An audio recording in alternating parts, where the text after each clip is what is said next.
Hey there, welcome to today's video, where we'll tackle a common problem that many users face when testing power state changes on their products. The issue arises when trying to simulate entering sleep mode and waking up on a virtual machine running VMware.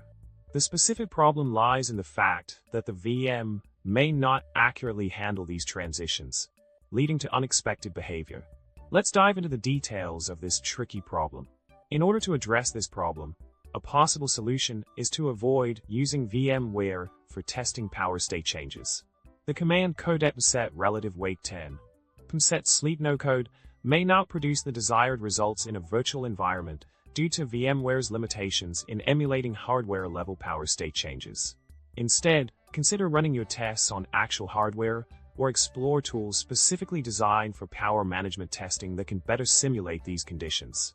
Alternatively, testing on a different virtual machine software that offers improved support for power state transitions could also be a viable solution.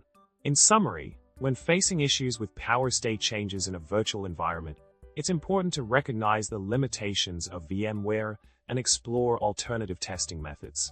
By avoiding VMs or utilizing specialized testing tools, you can ensure a more accurate simulation of power state transitions in your product. Thanks for watching, and remember to subscribe, like the video, and leave a comment below with your thoughts or any other tech conundrums you're facing. Catch you in the next one.